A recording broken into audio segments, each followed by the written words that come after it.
মাস্টার্সে যাচ্ছে জাপানে, তা তাদের ক্ষেত্রে কি স্কলারশিপের ম্যান্ডেটরি স্কলারশিপ থাকে, অথবা যাদের স্কলারশিপ থাকবে না তাদের লিভিং কস্টটা কিভাবে তারা মেনটেন করতে পারবে জাপানে গিয়ে? এটা মাস্টার্সের আরেকটা কোশ্চেন আছে এটার সাথে, এটার আগে উত্তরটা নিয়ে নিই। হ্যাঁ, থ্যাংক ইউ ভাইয়া। আমি বলবো জাপানে যেই ধরনের স্কলারশিপ, আসলে জাপানে অফিসিয়ালি একটা মাত্র স্কলারশিপ আছে, তা হলো জাপান সরকার প্রদত্ত, যেটাকে আমরা মনোবুশু স্কলারশিপ বলি। এই স্কলারশিপের আওতায় আপনি যদি গবেষণা নাও করেন, আই মিন কোনো না কোনো ভাবে ইন্টারাপ্ট হলো, আপনাকে স্কলারশিপ থেকে টার্মিনেশন করবে না যতক্ষণ পর্যন্ত আপনার পিআই আপনাকে রিপোর্ট করে। তো এটা হলো যে আপনার স্কলারশিপ, আপনি যখন যেই দিন থেকে আপনি অফার লেটার পাবেন সেই দিন থেকে গ্রাজুয়েশন পূর্ব পর্যন্ত আপনার স্কলারশিপ মেনটেন থাকবে। অর্থাৎ আপনার কখনো কোনোভাবেই ফুল স্কলারশিপটা টার্মিনেট হবে না। এটা একটা ভালো দিক। আরেকটা কথা হলো যে কোনো ভাবে যদি কোনো স্টুডেন্ট সেলফ ফান্ডিং এ জাপানে চলে আসে, অনেকেই আসে, ইদানিং একটু বেড়ে গেছে যে আমরা সেলফ ফান্ডিং এ জাপান চলে আসি। তো আসলে থ্যাংক ইউ ভাইয়া, এই কোশ্চেনের অ্যান্সারটা আসলে খুবই দরকার যে আদৌ কি জাপানে এই স্কলারশিপের বাইরে অন্য কোনো স্কলারশিপ আছে কিনা ফুল ফান্ডিং এর। হ্যাঁ, জাপানে এই স্কলারশিপ ফুল জাপান সরকার প্রদত্ত এই স্কলারশিপটা ছাড়াও প্রত্যেকটা ইউনিভার্সিটির নিজস্ব প্রাইভেট ফান্ডেড স্কলারশিপ রয়েছে, কিন্তু এই স্টাইপেন্ডের পরিমাণ খুবই কম, এতটা কম যে আপনার লিভিং কস্ট আপনি বেয়ার করতে পারবেন না। তারা এই স্কলারশিপটা এজন্যই দেয় যাতে করে আপনি পার্ট টাইম জব প্লাস আপনি রিসার্চ করতে পারেন। সুতরাং তবে ইন দ্য মিন টাইম যেটা হয় যে আমাদের বিশেষ করে বাংলাদেশ থেকে আমরা যারা আসি, আসলে লিভিং কস্ট নিয়ে একটু হলেও আমাদের সমস্যায় পড়তে হয়। সেটা আমি বলবো যে অবশ্যই সেলফ ফাইন্যান্সিয়ালি আসার পর প্রফেসরদের, আই থিংক আপনি মিউট করে দিতে পারেন। হ্যাঁ মিউট করে দিচ্ছি। আর নিজেরাও আপনারা যারা আছেন নিজেরা যদি একটু মিউট করে দেন তাহলে ভালো হয়, না হলে আমি নিজে মিউট করে দিচ্ছি। হ্যাঁ শরীফ, এখন কন্টিনিউ করুন। হ্যাঁ, যেটা বলছিলাম ভাইয়া যে আমাদের জাপানে অবশ্যই সেলফ ফাইন্যান্সিয়ালে আসার পর আপনি প্রফেসর ম্যানেজ করতে পারবেন, কোনো সমস্যা হবে না। আপনাকে সেটা করতে হবে। সেলফ ফাইন্যান্সিয়ালে আসলে হুট করে জাপান চলে আসাটা বোকামি, কারণ এখানে লাইফ লিভিং এক্সপেন্স সবকিছু খুবই হাই বলতে আসলে এখানে ইম্পসিবল। সুতরাং আপনাকে স্কলারশিপ নিয়ে আসতে হবে, এই ডিটারমাইন থাকা উচিত। কারণ জাপানের এই স্কলারশিপের বাইরে যারা ভুল করে আমরা চলে আসি, ভুল করে না আসলে, অনেকে হতে পারে যে কোনো না কোনো ভাবে মনে করে যে দেশ থেকে যদি আমরা ফাইন্যান্সিয়ালি সাপোর্ট পাবো মাস্টার্সটা করতে পারি, আসলে এটা না করাই বেটার। কারণ আপনি যদি এই প্রফেসর যদি আপনাকে এনশিওর করে যে প্রফেসরের ফান্ড রয়েছে, তাহলে আপনি ইজিলি আসতে পারেন। এখানে বলে রাখা ভালো যে জাপানের প্রত্যেকটা ইউনিভার্সিটিতে নিজস্ব প্রাইভেট ফান্ডের স্কলারশিপ রয়েছে, ইভেন প্রফেসরদের পার্সোনাল ফান্ড রয়েছে। যদি প্রফেসর চায় আপনি মেক্সড যদি না পান, আমি আবারও বলছি, আপনি যদি জাপান সরকারের মেক্সড না পান, প্রফেসর যদি আপনাকে স্ট্রংলি রিকমেন্ড করে, অবশ্যই আপনি আসতে পারবেন প্রফেসর ফান্ডে। আচ্ছা ঠিক আছে, মানে সোজা কথা হচ্ছে কি, যদি কেউ স্কলারশিপ না পায়, মানে নিজের সেলফ ফান্ডেড যাওয়ার চিন্তা ভাবনা না করাটাই বেটার। ঠিক আছে, ওকে। সেকেন্ড কথা হচ্ছে তাহলে এই ক্ষেত্রে হচ্ছে কি জাপান থেকে যাদেরকে স্কলারশিপ থেকে বাংলাদেশ থেকে বা যে কোনো জায়গা থেকে নিচ্ছে, তারা মাস্ট বি মোটামুটি স্কলারশিপ দিয়েই নিচ্ছে নাকি? এছাড়া ওইভাবে স্টুডেন্ট তারা নিচ্ছে না।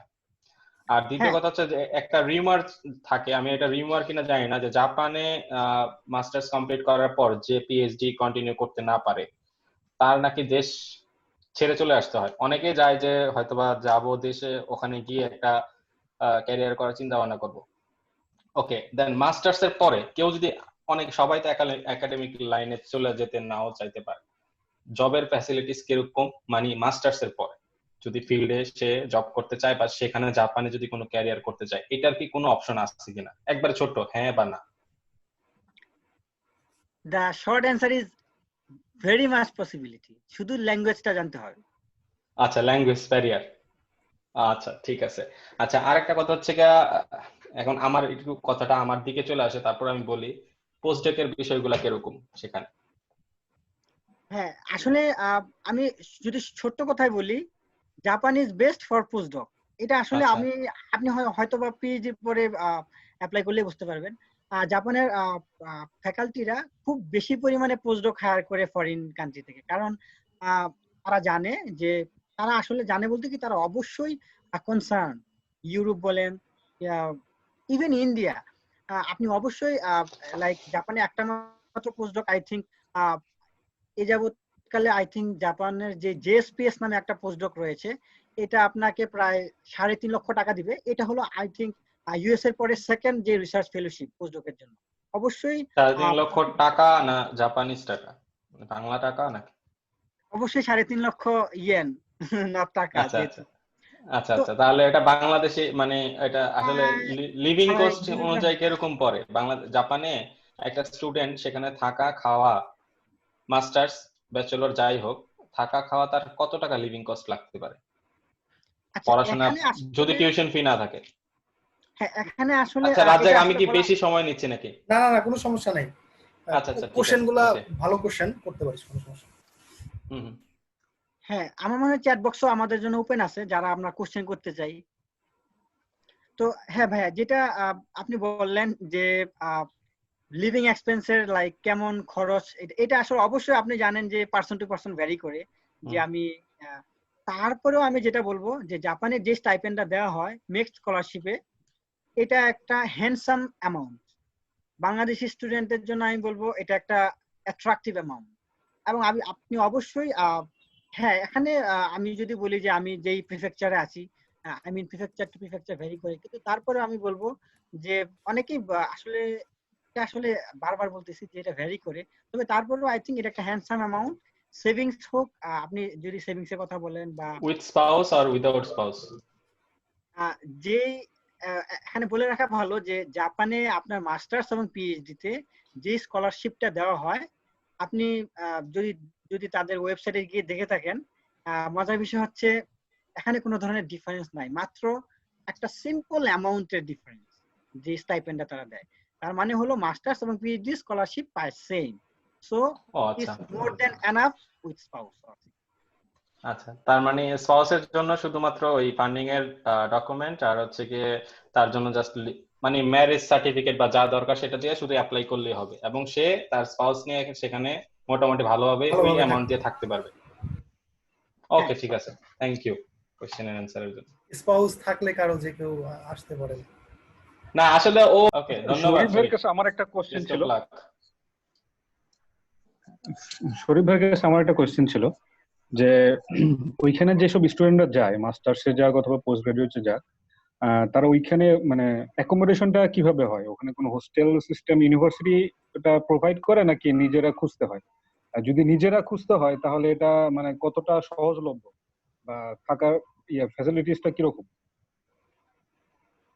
হ্যাঁ, thank you for your nice question. এখানে আমি যেটা বলবো যে জাপানে আপনাকে যদি স্কলারশিপ, আই মিন আপনি যদি নেক্সট স্কলারশিপ রিসিপিয়েন্ট হন, আপনাকে বুঝতে হবে, আই মিন আপনি নিজেকে বুঝবেন এভাবে যে you are one of the elite person in this country, because Japan আসলে এই স্কলারশিপটা ওইভাবে দেওয়া হয় যে বেস্ট ক্যান্ডিডেট গুলোকে। সো প্রত্যেকটা ইউনিভার্সিটি এই স্কলারশিপের আওতায় স্পেসিফিক ডরমিটরি রয়েছে। তো মজার বিষয় হচ্ছে যে অনেকে ডরমিটরিতে থাকতে চায় না তার এক্সপেন্সের জন্য, মানে এখানে খুবই হাই এক্সপেন্স। সো দেখা যায় যে 6 মাস পর আপনাকে চেঞ্জ করতে হবে, আপনাকে প্রাইভেট অ্যাপার্টমেন্টে চলে যেতে হবে। এখানে প্রত্যেকটা অ্যাপার্টমেন্ট, এখানে প্রত্যেকটা ডরমিটরি আপনার ইউনিভার্সিটির মাধ্যমেই হয়। আপনাকে আই থিঙ্ক ক্যান্ডিডেটদের কোনো কনসার্ন এখানে নাই, কারণ প্রত্যেকটা জিনিস হ্যান্ডেল করা হয় ইউনিভার্সিটির গ্র্যাজুয়েট। যে ফেলোশিপের জন্য আসলে কোনো জব এক্সপিরিয়েন্স লাগবে কিনা অথবা আদার্স কোনো এক্সপিরিয়েন্স লাগবে কিনা, সাবজেক্ট ওয়াইজ এরকম কোনো এক্সপিরিয়েন্স লাগবে কিনা, বেসিক্যালি ওনার কোশ্চেনটা মনে এরকম। আচ্ছা, হ্যাঁ আমি বুঝতে পারছি কোশ্চেনটা, যে ফেলোশিপের জন্য লাইক মেবি কেউ জব করেন, সেই জবটা যদি হয় রিলিভেন্ট এরিয়াতে, তাহলে অবশ্যই ফেলোশিপের জন্য এটা ক্রুশিয়াল ফ্যাক্টর। দেখা গিয়েছে যে আপনি একটা লাইক আপনি যেহেতু বায়োটেকনোলজি, লাইক দেখা গিয়েছে যে সাপোজ কেউ biotechnology related research and developmental সেক্টরে প্রায় 5 বছর ধরে কাজ করছেন, অবশ্যই আপনি জানেন ওই 5 বছরের যে রিসার্চ এক্সপিরিয়েন্স আপনার R&D তে ডেভেলপ হয়েছে, অবশ্যই ফেলোশিপের জন্য এটা একটা আমি বলবো যে লাইক ক্রুশিয়াল এবং ব্রেক থ্রু একটা ফ্যাক্ট, অবশ্যই ইম্পর্টেন্ট।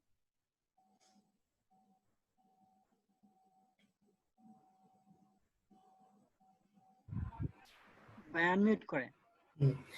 আচ্ছা, অর্থাৎ যদি কোনো জব এক্সপিরিয়েন্স থাকে তাহলে সেটা তার স্কলারশিপের জন্য মানে ভালো কাজে দিবে, এটা একটা ভালো, সে ওইটাকে তার প্রোফাইলটাকে বিল্ড আপ করতে পারে ওইটা দিয়ে।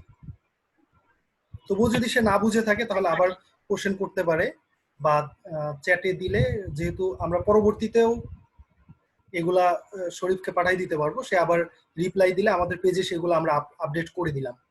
এরকম আরেকজন একটা কোশ্চেন করছে। রিয়ন বলো।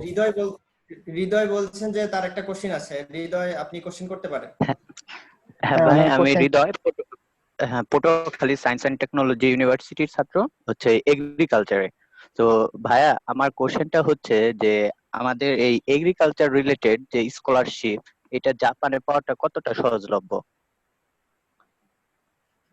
আর সাথে আরেকটু আমি অ্যাড করছি ভাইয়া। তো আমি এখন হচ্ছে 5th সেমিস্টারে পড়তেছি। তো আমার এখন থেকে কিভাবে প্রিপারেশন নিলে যে স্কলারশিপটা পাওয়া আমার জন্য সহজ হবে? Thank you. আমি যেটা বলবো যে এই প্রশ্নের জন্য এগ্রিকালচারের জন্য আই থিংক এনিওয়ে আসলে এটা অনেকেই জানে যে জাপানের বিশেষ করে এগ্রিকালচারের জন্য জাপান খুবই আমি বলবো যে জাপানের রিসার্চ খুবই ভালো। আপনি যদি তাদের রিসার্চ আর্টিকেল গুলো দেখেন, অবশ্যই জাপানের প্রত্যেকটা ইউনিভার্সিটিতে স্পেশাল এগ্রিকালচার ইনস্টিটিউট রয়েছে। যেমন আমি যে ইউনিভার্সিটিতে আছি, ওই ইউনিভার্সিটি এগ্রিকালচার ডিভিশন অনেক develop. So it's really very easy to catch up the professor. So it's very important যে আপনাকে রাইট ওয়েতে আপনাকে প্রফেসরদেরকে নক করতে হবে, তাহলেই আসলে এগ্রিকালচার স্টুডেন্টদের জন্য জাপান খুব ভালো। এবং অবশ্যই প্রফেসরদের রেসপন্স খুবই লাইক অন্য সাবজেক্টের চেয়ে এগ্রিকালচার আসলে জাপানের জন্য খুবই ভালো, আমি আমার এক্সপিরিয়েন্স থেকে যা বুঝেছি। আর ভাই এখন হচ্ছে আমি তো ফিফথ সেমিস্টারে, তো আমার এখন কোন ওয়েতে আগালে মানে এই জিনিসটা একটু ভালো হয়? আমি আসলে বুঝতে পারিনি, 5th সেমিস্টার কি এটা কি ইয়ার আসলে আন্ডারগ্রেড না আপনি মাস্টার্স? আন্ডারগ্রেডে। আচ্ছা, আন্ডারগ্রেডে যেটা বলবো আমি, সেকেন্ড ইয়ার কমপ্লিট করে সে থার্ড ইয়ারে উঠছে। Third year first semester. যেহেতু আপনি আন্ডারগ্রেডে থার্ড ইয়ারে আছেন, আমার মনে হয় এমন ভাবে আসলে এটা সবার জন্যই যেটা করতে হবে সেটা হলো যে আন্ডারগ্রেডের তৃতীয় বর্ষ থেকে আসলে শুরু হওয়া উচিত চিন্তাটা যে আমি উচ্চশিক্ষার জন্য যাব, এবং এখন থেকেই নিজেকে ঝালিয়ে নেওয়া, অর্থাৎ নিজের সিভিটাকে, একাডেমিক যে সিভি আমরা সবসময় বলে থাকি এডুকেশনের সময়, অবশ্যই নিজের সিভিটাকে স্ট্রং না করে আপনার উচিত হবে না প্রফেসরদেরকে নক দেওয়া। কারণ তখন দেখবেন যে প্রফেসরদের রিপ্লাই পাচ্ছেন না, তখন আপনি মনে করবেন যে হয়তো আপনার হয়তো বিষণ্ণতা বেশি চলে আসবে। আমি যেটা বলবো, আগে নিজেকে যদি আপনি কোয়ালিফাইড করে বিভিন্ন ধরনের টেস্ট স্কোর গুলো দিয়ে দিলেন ফোর্থ ইয়ারে ওঠে, তারপর ফোর্থ ইয়ারের মধ্যে আপনি সবকিছু কমপ্লিট করে ফেললেন, ভালো ভালো কিছু ট্রেনিং করলেন, ভালো কিছু প্রজেক্ট করলেন, সবকিছু করার পর তারপরে যদি আপনি অ্যাপ্রোচ করেন, you can easily can contact. আচ্ছা শরীফ, আরেকটা কোশ্চেন। থ্যাংক ইউ ভাই। একজন একটা কোশ্চেন করছে, তুমি যদি স্ক্রিনে খেয়াল করো তাহলে দেখো। আচ্ছা, আমি কোশ্চেনটা বলি। আন্ডারগ্রেড স্টুডেন্টদের কি কি স্কিল জেনে রাখা ভালো? প্রথম কোশ্চেনটা করছে যে যারা আন্ডার গ্রাজুয়েটে পড়ছে তাদের কোন কোন স্কিলগুলো জেনে রাখা ভালো, বিশেষ করে বায়োলজিক্যাল ফিল্ডে সে বলছে। এবং বলছে যে জাপানের সামার ক্যাম্প সম্পর্কে যদি কিছু বলতেন। বলছে যে ইউটিসিপ কাশিওয়া, আমি জাপানি উচ্চারণ হয়তো, আচ্ছা তুমি বুঝতে পারবা, এর মতো।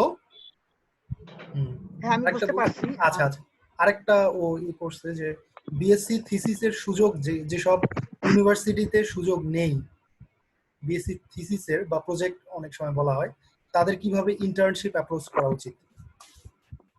হ্যাঁ, ধন্যবাদ ফর ইউ নাইস কোশ্চেন। এখানে আমি যেটা বলবো যে আন্ডার গ্রাজুয়েট স্টুডেন্টদের কি কি স্কিল জেনে রাখা ভালো, আমাদের বাংলাদেশের পার্সপেক্টিভে আমি বলবো ইউজুয়ালি আসলে এর বেশি তো আসলে হয় না, যেগুলো একদম বেসিক, যেমন বায়োলজিক্যাল ফিল্ডে পিসিআর মাস্ট আসলে জানা উচিত।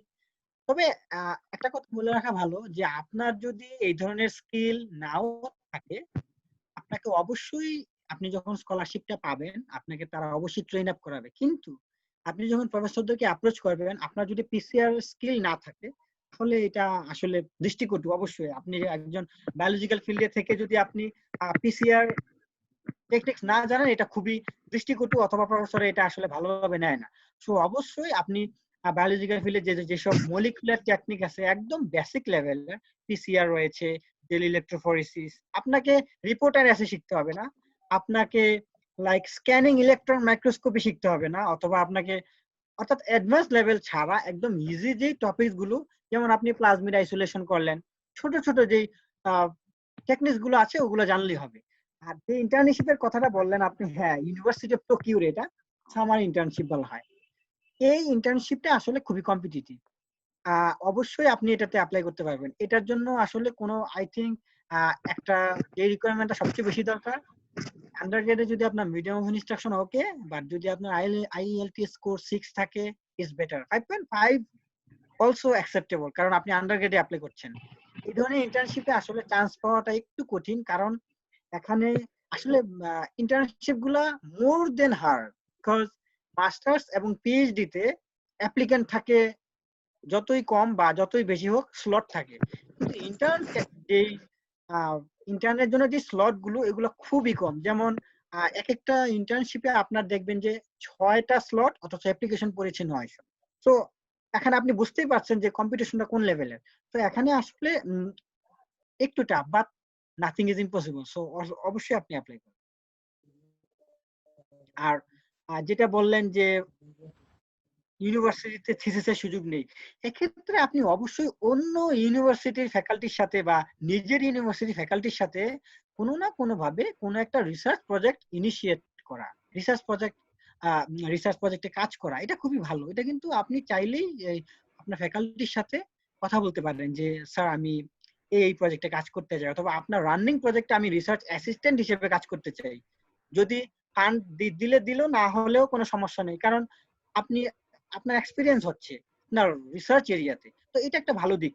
আপনি কোনো না কোনো ভাবে অবশ্যই, অথবা আপনি ট্রেনিং করেন, অথবা আপনি দেশেই কোনো না কোনো জায়গায় ইন্টার্ন করেন। অনেক ইনস্টিটিউট রয়েছে, যেমন স্কয়ার ফার্মাসিউটিক্যাল অবশ্যই ইন্টার্ন নেয়, তারপর ন্যাশনাল ইনস্টিটিউট অফ বায়োটেকনোলজি রয়েছে, তারপর অ্যাটমিক এনার্জি কমিশন রয়েছে। প্রত্যেকটা জায়গায় আসলে ইন্টার্নশিপের সুযোগ পাওয়া যায়। এখন কথা হলো যে কে কিভাবে কাজে লাগাচ্ছে। বাইরে থেকে অবশ্যই বোঝা যাবে যে তারা ইন্টার্ন নেয় না। অবশ্যই আপনি যদি ভালোভাবে তাদেরকে নক করতে পারেন, অবশ্যই তারা আপনাকে কিছুদিনের জন্য হোক, সেটা 15 দিন, সায়েন্স ল্যাব আছে মনে হয়, সায়েন্স ল্যাব এক্স্যাক্টলি বিসিএসআর রয়েছে। সো আপনি অবশ্যই কোনো না কোনো ভাবে ইন্টার্নশিপটা ওখান থেকে করে নিতে পারেন। এই ধরনের টুকটাক কাজ যদি আপনার, এক কথায় আপনাকে নিজের যে রিসার্চ এক্সপিরিয়েন্সটা একটু বুস্ট আপ করতে হবে, তা না হলে আসলে প্রফেসররা রিপ্লাই দিবে না, এটা খুবই সাধারণ।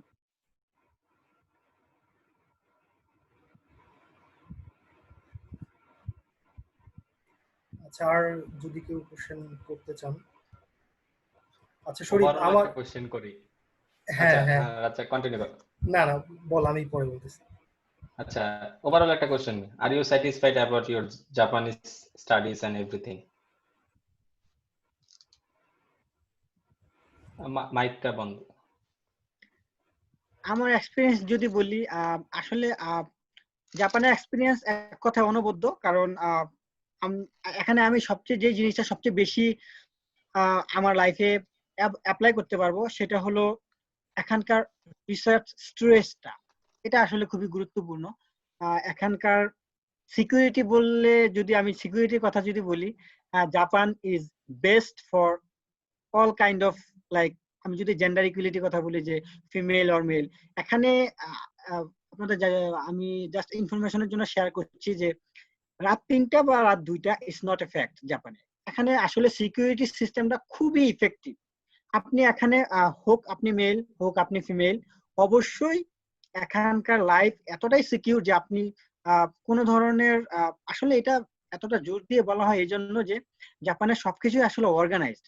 সো আমি আসলেই খুবই ভাগ্যবান যে একটা ভালো রিসার্চ এনভায়রনমেন্ট পেয়েছি, একটা ভালো পরিবেশ পেয়েছি, সবকিছু মিলে অসাধারণ আমার জন্য। ধন্যবাদ। আমি একটা কথা জিজ্ঞাসা করতে চাই, সেটা হলো যে ভবিষ্যতে আমরা শরীফকে কি আমাদের দেশ থেকে একবারই হারাবো, নাকি আমাদের দেশে ইনশাআল্লাহ সে আবার ব্যাক করবে? আমরা কি এক্সপেক্ট করব?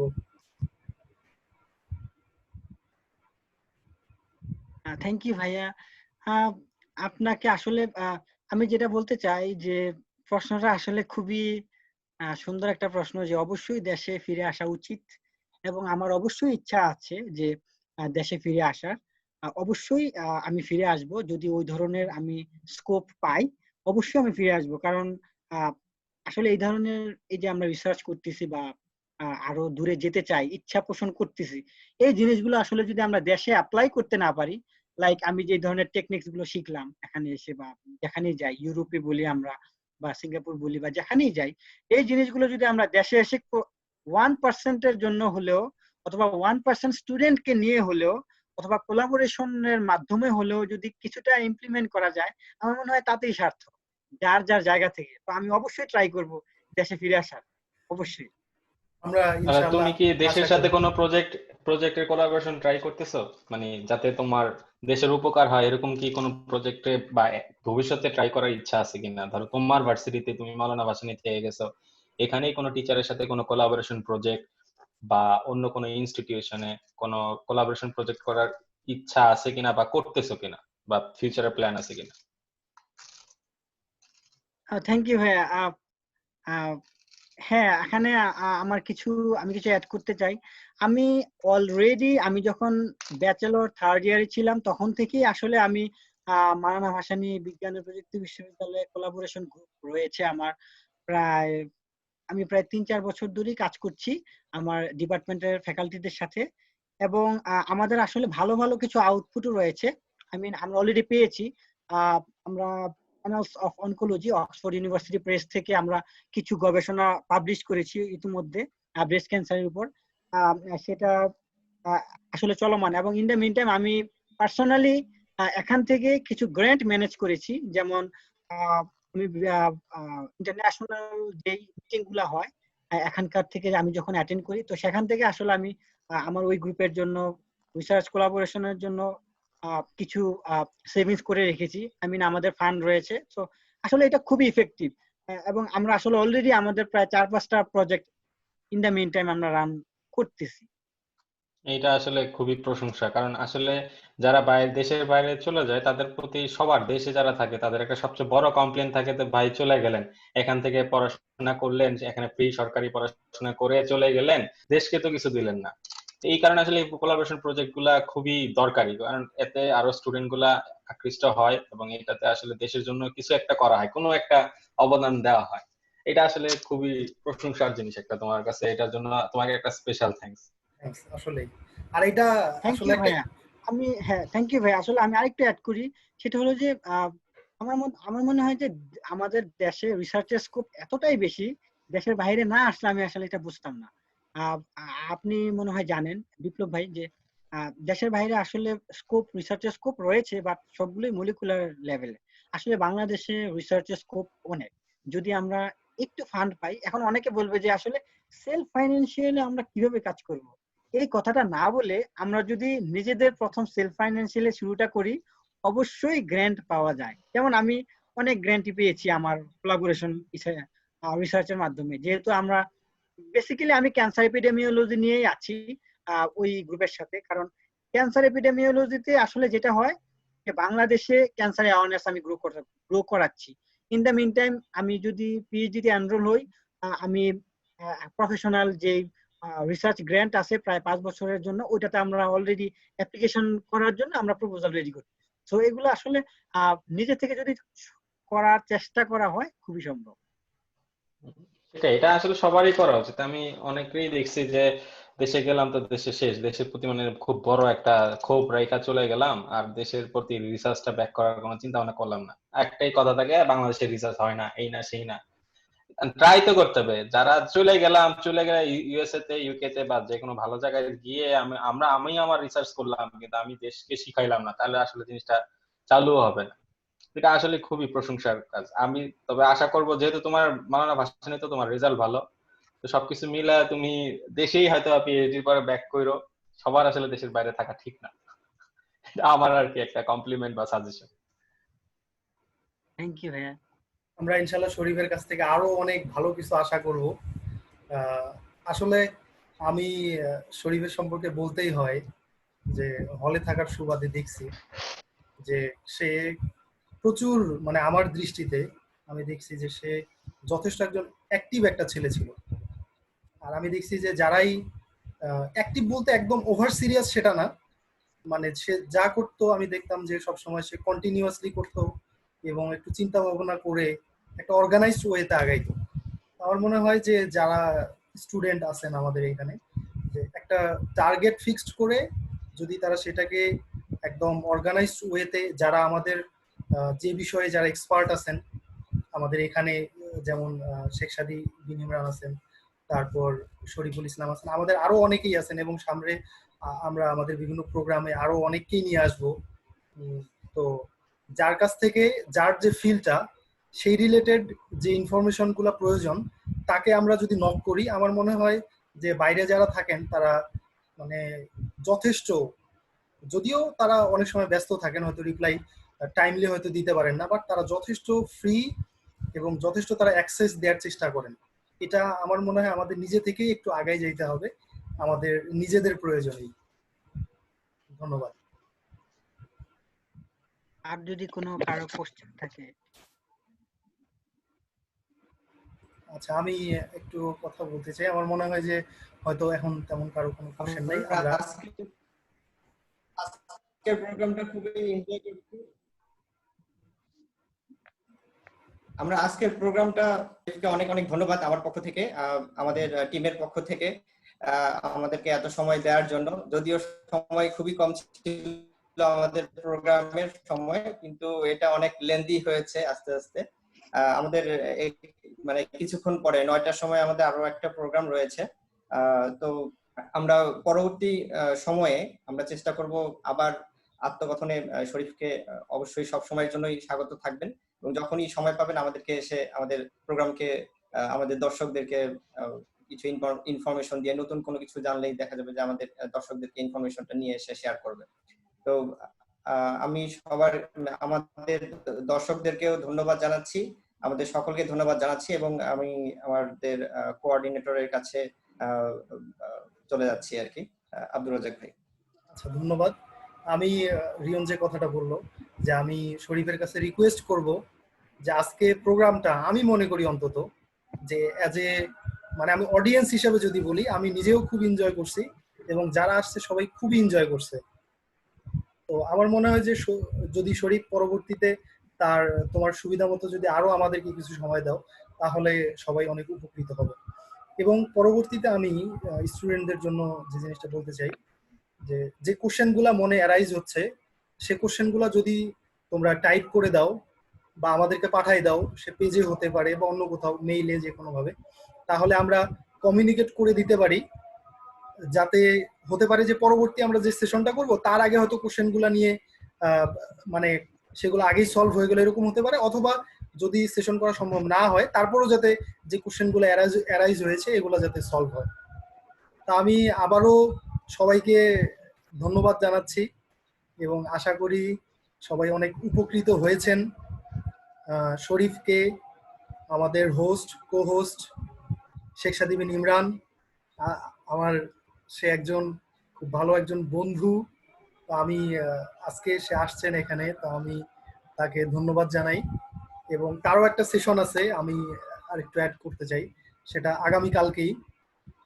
তো ইনশাল্লাহ আপনারা সবাই চেষ্টা করবেন, যাদের মনে কোনো বিভিন্ন ধরনের কোশ্চেন আসে, আপনারা ইনশাল্লাহ আজকের মতোই সদুত্তর পাবেন, যা আপনাদের হয়তো পরবর্তী জীবনে এগিয়ে যাওয়ার জন্য আরো অনেকটাই হেল্প করবে।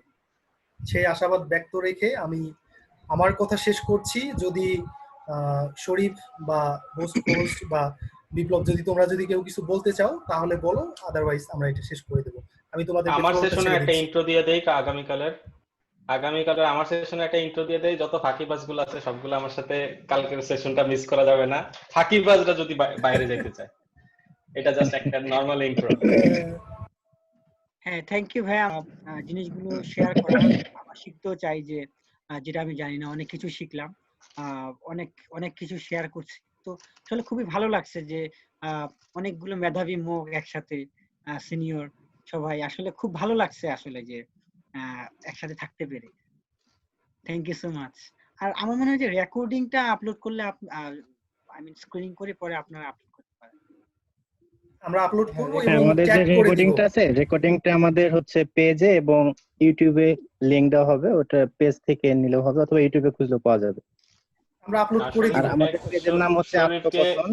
কেউ যদি ফেসবুকে খুঁজে থাকেন সার্চ দিলে পাওয়া যাবে আত্মকথন। শরীফকে ট্যাগ করে দিলে আর কারো যদি কোনো কোশ্চেনও থাকে সেখানেও সেই অ্যানসার গুলো দিতে পারবে, এটা ভালো হবে। হ্যাঁ, আমিও যেটা আপলোড রেকর্ড করেছি ইউটিউবে ওটা আপনাকে আত্মকথন লিখে ইউটিউবে আত্মকথন লিখে সার্চ দিলে আমাদের যে প্রোগ্রামগুলো হচ্ছে এগুলো প্রোগ্রামগুলো আমরা মানে day to day up to date মানে আপডেট করার চেষ্টা করব। সো আপনারা মানে আমাদের ইউটিউব পেজগুলোতে খেয়াল রাখবেন এবং ফেসবুক যে পেজে রয়েছে সেখানেও খেয়াল রাখতে পারেন। শরীফ কিছু বলছিলেন? হ্যাঁ, আমি যেটা আমি মনে হয় ফার্স্ট যে কনভারসেশনটা ওইটা রেকর্ড করেছিলাম, তো ওইটা আমি পাস আউট করে দিব। তুমি এটা দিয়ে দিও কোঅর্ডিনেট। হ্যাঁ হ্যাঁ, থ্যাংক ইউ সো মাচ। আসলে খুবই ভালো লাগলো আপনাদের সাথে থাকতে পেরে। অনেক ধন্যবাদ আমন্ত্রণ করার জন্য। আর অবশ্যই যার কোনো ধরনের কোয়েরি আছে, আমি মনে করি আমি আমার ইমেল আইডিটা এখানে একটুর জন্য শেয়ার করছি, সবাই যেন আমাকে রিচ করতে পারে খুব ইজিলি। সবাইকে ধন্যবাদ। থ্যাংক ইউ, ভালো থেকো। হ্যাঁ, রিয়ন ওকে, শেষ করে দাও। ওকে, সবাই ভালো থাকেন, সুস্থ থাকেন এবং আমাদের আত্মকথন প্রোগ্রামের সাথে থাকার চেষ্টা করেন। আপনাদের সহযোগিতা আমাদের অনুপ্রেরণা হবে। ধন্যবাদ সকলকে। আসসালামু আলাইকুম। ওয়ালাইকুম আসসালাম।